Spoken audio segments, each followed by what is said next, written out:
What's up, YouTube? This is a bit of a different video compared to normal. I actually was invited to the Halo Infinite flight test, which is Halo for the PC and, of course, Xbox Series X. And I finally checked it out. I wanted to kind of drop my thoughts on you guys for a little bit. I used to play Halo 3 back in the day for hours on end. Like, I actually competed for money. Wasn't like a pro or anything. I got to like semi-pro and got a couple like top 30 places at MLGs, but other than that, I used to just live and breathe Halo. Like, it was something that I really enjoyed. I loved the community. I loved super jumping. I loved running around my favorite maps like the pit, midship, all that fun stuff, and lots of great memories that I was hoping would be I guess replicated whenever other Halos came out. And sadly, with like Halo Reach and others, my interest for Halo fell off, especially with me not playing Xbox and then finding other games like StarCraft 2 and then League of Legends and eventually Heroes of the Storm. But with Halo Infinite coming out, I decided I would go ahead and try it, and I gotta tell you, I really enjoyed the game.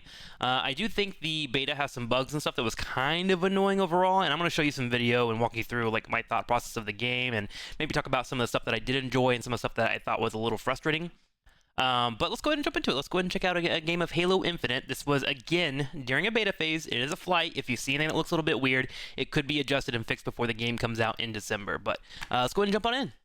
Okay, so here we are in Halo Infinite. As you can tell, I think the game looks great. I think one of the interesting parts when I went to the Halo Master Chief Collection was how washed out and old the game looked.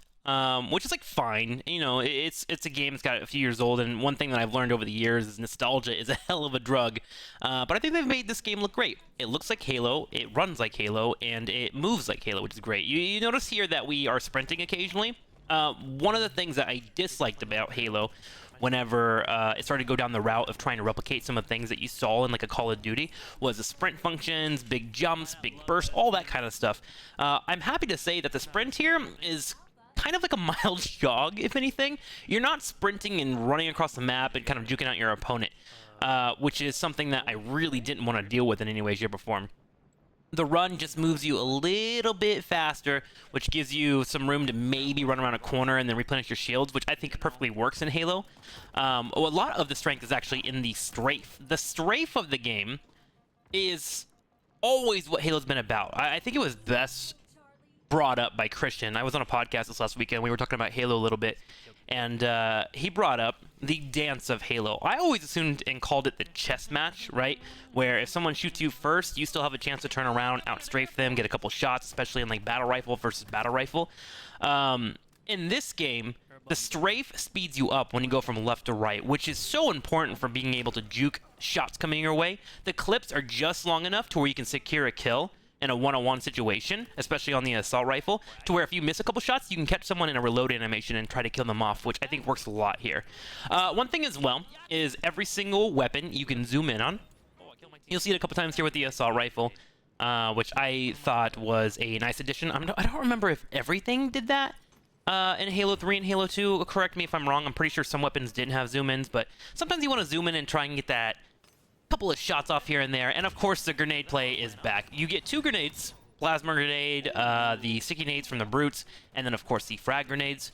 I know in some Halos you get four, and this one the two feels nice because they spawn a lot. In fact, I found myself as I played more and more throughout the evening picking up a few more grenades here and there, finding the spawns. Like the spawn right here to the top right is where I would always go on this map to get the frag grenades. Finally you get the battle rifle, and the battle rifle feels so good, man. Clean 4 shots, aim for the neck on the first 3 and go for the headshot on the last one. It's very, very smooth, and it's exactly how I remember it in Halo, and I hope they keep it as strong as it currently is, because a battle rifle has been Halo for me forever. There are a few power-ups lit around the map. You'll see them kind of highlighted in a weird white silhouette. Usually you have shields. I think there's a sword charge. There's also the ability to get the grappling hook. I thought the grappling hook would be kind of like a base foundation for the game, but after you play it for a little bit, it feels a bit too strong, so I'm glad it's a bit of a power-up. I think they went that route, and it works beautifully in the game. Assassinations are there. If you get from behind, you instantly die, as you just saw right away. Which I think I like. You know, I think I've always enjoyed that about Halo. If you can sneak up on somebody and get that little lunge, you can take them out quickly and disperse them. This is the Control the Hill variant of the game. And I think it works well with this map. In fact, speaking of maps, all the maps in this game do pull off the Halo feel.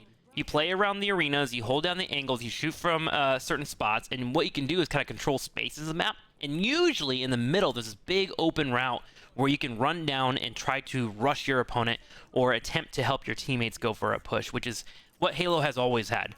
I remember maps like the Pit, Midship, Guardian, all the big open middle maps that were always a risk to go through, but if you were able to succeed as a good team, usually you'd be able to take over your opponent and then reestablish a new base of operations. And that's here in spades when it comes to Halo. Other than that, graphics, details, movement, everything runs smooth. I did see a few posts on Twitter before I played the game. People were running into FPS issues. To be fair, I do have a bit of a beast rig. I'm running a 3080, or is that 390? 3080, I believe. And you can see the results here. Everything runs smooth. I know it doesn't look as crisp because on streaming on Twitch, you lose a little bit of bitrate, and this is a Twitch stream that I'm currently showing you guys. But on my monitor, running perfectly. And the great part, too, is Halo Infinite is supposed to be free to play when it comes to the multiplayer. Everyone will be able to play this game without any issues whatsoever on PC and Xbox, which is, again, why they're pulling me back in, because I haven't had an Xbox since the 360. I haven't had a reason to buy an Xbox. Maybe I'm wrong there. I don't want to make any Xbox fanboys upset or anything, but the PS4 has been a much more instrumental and I would say genre-defining console in the last few years, and so I've kind of been leaning towards them, especially with the PS5. And then the Switch is just there because like I like to play some of the games. They have great IPs, and then also they have Pokemon Unite, and you can travel anywhere and play on them. But if it wasn't for being able to travel anywhere, I probably would have never gotten a Switch. But anyways, not to give reasons and logic and all that stuff. You don't care about my console decisions and ideas. Basically, I've never had an Xbox for a while, so it's cool to kind of get back into Halo. I didn't play Halo 4, I didn't play Halo 5. They looked a little floaty to me and a little too power-up-esque. And they never really got me to buy a console. The shield gameplay is here, as you can see above. You have a little bit of health underneath it. I don't know if there are any health packs around. I don't believe so. I think it goes into a shield into your health bar afterwards.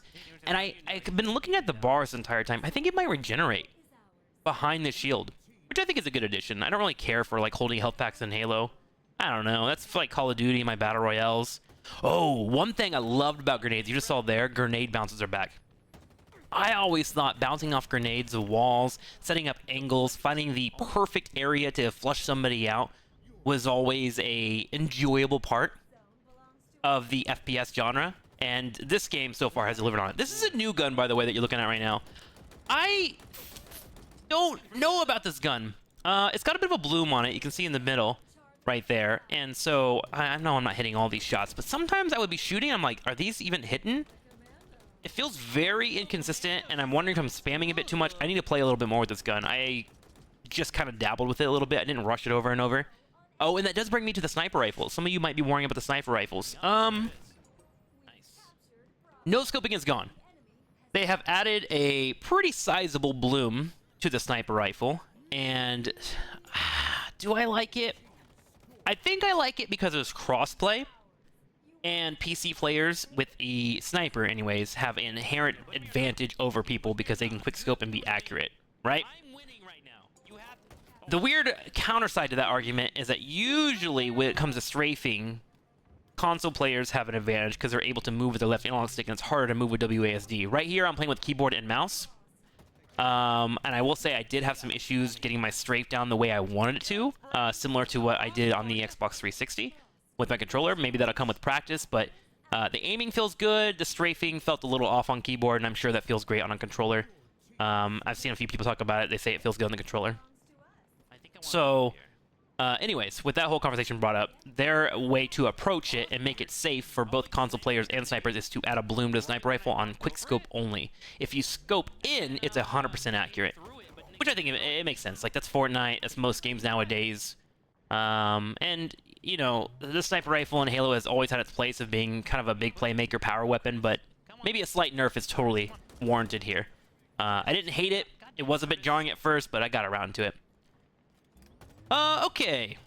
So I think right here, the matches have been actually pretty close when it came to most of my matches in the matchmaking. You did find a couple of AFKs and a couple of surrenders, but, you know, it is what it is. It's beta, right? Someone gets beat up and they quit out.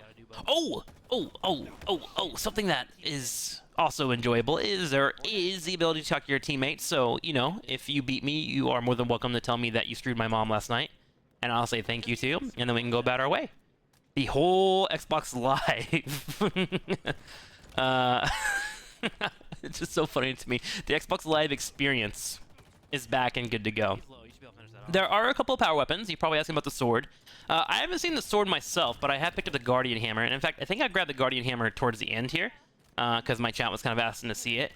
And so I wound up pulling it out and giving it an attempt. They are usually on the outskirts of the map. They're not really in the middle. I've noticed that there's like the rocket launcher and the sniper rifle on most maps be in the middle, whereas the Guardians and the melee things are usually in some weird tucked-in corner.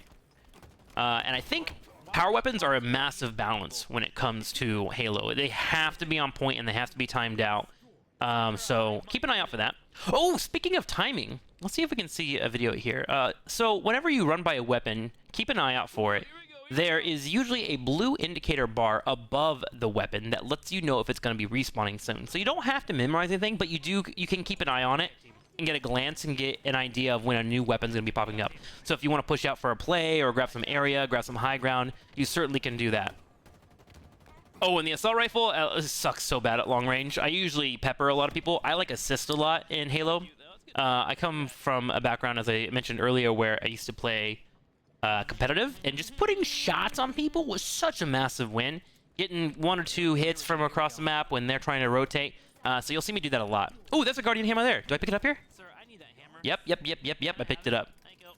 Oh, there is a bit of a bug if you do play, because I do believe Big Tame Arena is coming out this weekend.